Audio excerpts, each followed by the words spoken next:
Good afternoon and welcome to episode number 2 of Preston Does a Podcast. The podcast where we go over my latest literary obsessions and I tell you guys everything I think you need to know. In today's episode, we're going to dive into The Prince by Niccolo Machiavelli. This treatise was written in 1513, published in 1532 after the death of the writer Niccolo Machiavelli.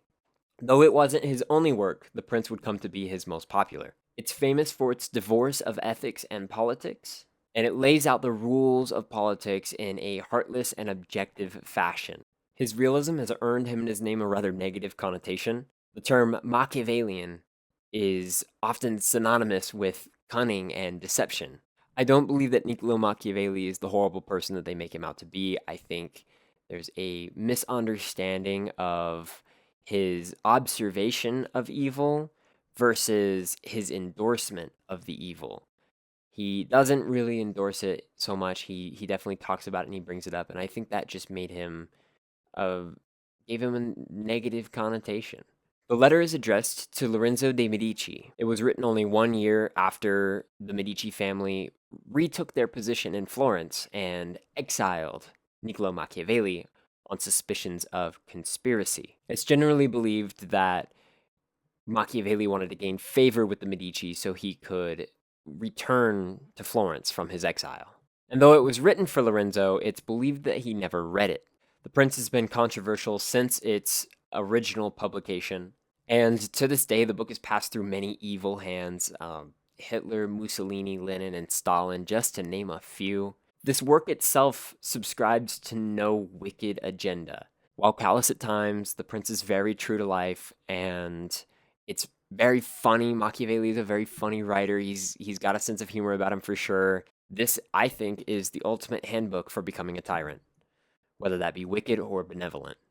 With that being said, let's take a closer look at The Prince by Niccolo Machiavelli. The letter begins, and Machiavelli seeks to deliver a gift worthy of the prince, Lorenzo de' Medici. He claims to have nothing of higher value to offer than what is written inside of this volume. Throughout the letter, Machiavelli exposes us to his charm. However, this introductory passage is very telling of the type of writer that he is.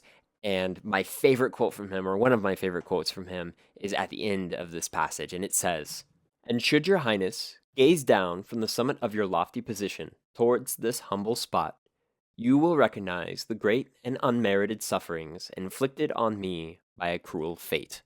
One can't help but to imagine that there's a bit of sarcasm in Machiavelli's writing in the way that he reveres the prince. After the introduction, Machiavelli leads us into the letter by describing the various types of monarchies.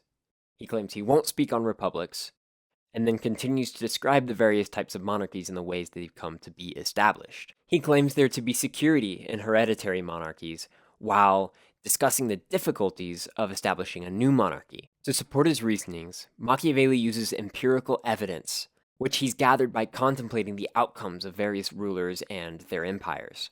And he does this throughout the letter with a wide variety of examples.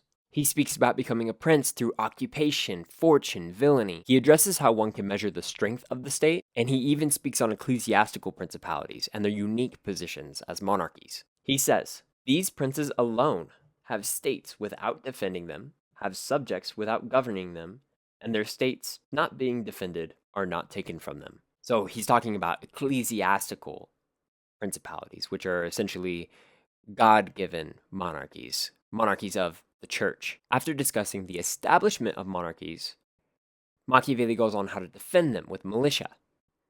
This is where he famously advises against the use of mercenary forces. Machiavelli writes that a prince must study warfare and the art of command. And this leads us directly into the most controversial section of this letter, where he discusses the vices and the virtues of men. He writes about whether a prince should be generous or stingy, merciful or cruel, loved or feared. He goes so far as to even describe the relationship a prince should have with their faith. Ultimately, when it comes to the characteristics expressed by the prince, Machiavelli warns against being hated or despised. He says if you can avoid being hated, you can escape all of your other vices. By examining the utility of deception and advising to appear virtuous even if falsely, it can be seen how Machiavelli examines reality and recognizes, not condones, wicked behavior. Towards the end of the letter, he touches on topics such as fortresses, reputations, and the social circles that the prince should maintain. He encourages the prince to only be influenced upon request. Closing out the treatise, Machiavelli gives us two brilliant passages. The first is a look at fortune and its effects on human affairs. He compares fortune to a rising river and claims that man's only provisions against it are preliminary. And the second, Machiavelli closes out the letter and betrays his stoic facade that he's held up this entire time. He puts his proud Italian nature on full display. He claims that the Medici are in a unique position to unify Italy, as they are favored by God. I love this passage a lot, and I think it reveals the true motive of Machiavelli writing this letter to the Medici family. I think we see a man who's tired of watching the city-states of Italy fight and wants to see them finally unified. And this is how he ends his letter to the prince. This work is a thorough expose on the rule of princes, and Machiavelli reveals himself as the realist and the shrewd observationalist that he truly is. He brilliantly references and makes examples of historic leaders. He ties it all together as a truly patriotic labor of love and delivers it to the Medicis as a handbook for success. Interpretations of the letter range widely, and Machiavelli is often seen as a villain. I think it's more likely that he was just a history nerd with a propensity for writing and thinking deeply. With that being said, I highly recommend this book. I think it's phenomenal.